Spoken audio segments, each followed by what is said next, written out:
In 60 BCE, Gaius Julius Caesar was the least powerful member of the first triumvirate. On the 15th day of March, the Ides, 44 BCE, he was killed for being too regal and tyrannical, at least in the eyes of his assassins. Between those dates, Caesar rose above his senatorial colleagues, fought a civil war, and was declared Dictator Perpetuus.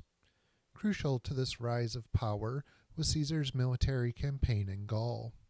Like all aspiring Roman politicians, Caesar had a series of political offices of increasing prominence. He accompanied the governor Marcus Thermus to his province Asia, and he served as quaestor in Spain.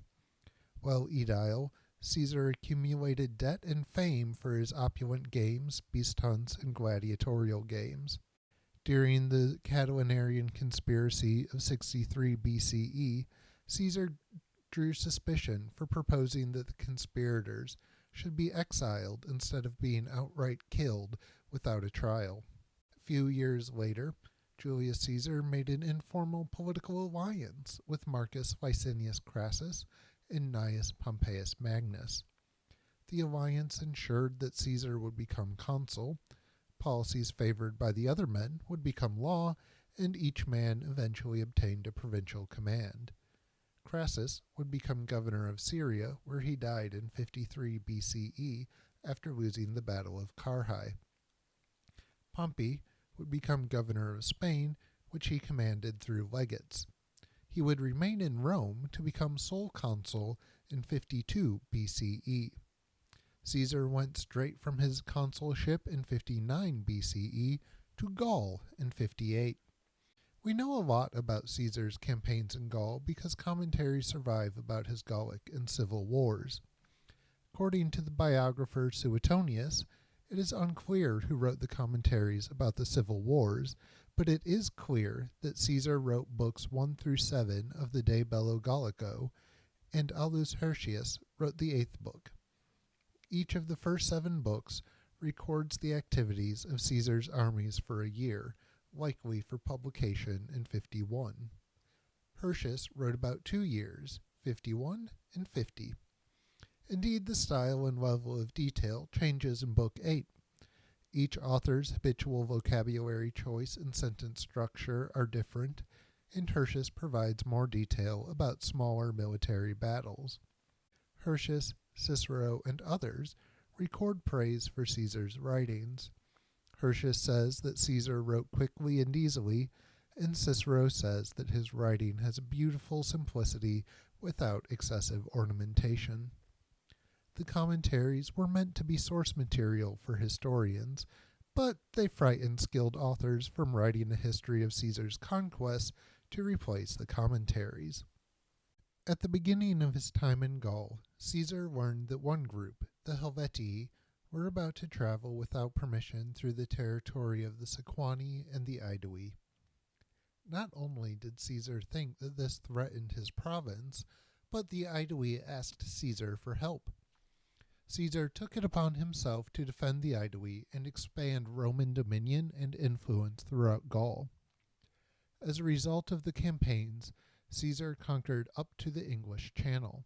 In the 4th year, Caesar made brief forays across the Rhine and into Britannia. This was followed with another trip across the Channel in the following year. Caesar was already beginning to doubt the loyalty of some Gauls at the beginning of the 5th year, so he took some Gallic leaders with him to Britannia. These suspicions were well founded. That year, the Nervii attacked 2 Roman camps, defeating one army and being defeated by the other. Caesar's accounts of these battles are detailed, dramatic, and moralizing. In the 7th year, a major uprising brought most Gallic tribes together under the leadership of Vercingetorix. Caesar builds suspense as he tells how he and Vercingetorix maneuvered for position until the Gallic general fortified Alesia, where Caesar besieges him. Vercingetorix got word to other Gauls, who in turn besieged Caesar. Soon, Caesar defeated both armies in a climactic battle and obtained Vercingetorix's surrender. After a few smaller battles the following year, Gaul was firmly under Roman control, and Caesar's attention could be more firmly directed towards the politics of Italy and Rome. Aside from accounts of who fought where and when, the commentaries provide a wealth of information. Caesar explains the causes of the war and his strategic decisions, where to place his camps, how much baggage the soldier should carry on marches, and how to ensure he has enough grain and fodder for his army and animals. He explains how he learns about the enemy's movement and status from scouts, friendly Gauls, and captives. Of course, he also mentions some of the less humane parts of Roman warfare: enslavement, massacres, and genocide of defeated Gauls, burning villages to the ground, and obtaining hostages demanded from the Gallic tribes.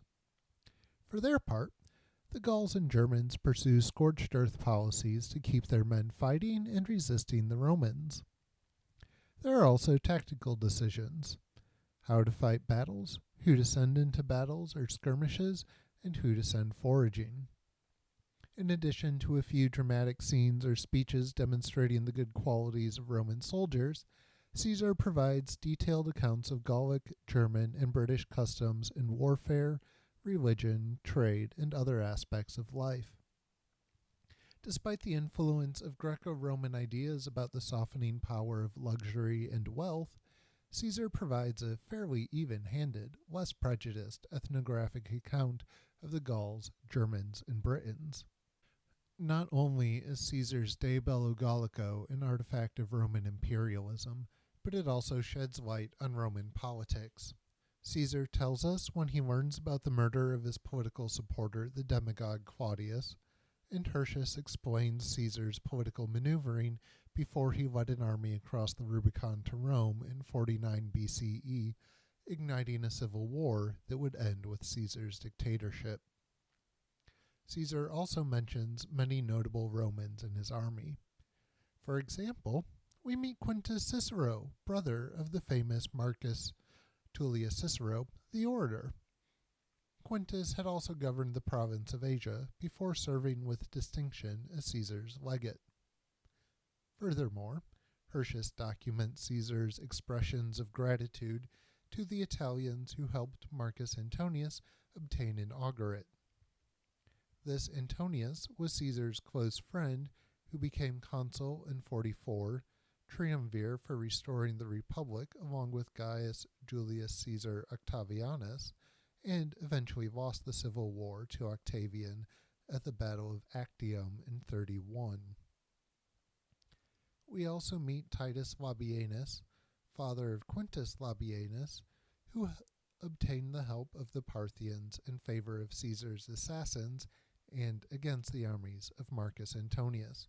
These and many other notices enliven the narrative as well as demonstrate how one Roman officially governed a province, but his achievements depended on his own skill and talents, the support and skill of his fellow aristocrats, and the support and skill of his soldiers. Naturally, Caesar's accounts explain how he possessed each in abundance.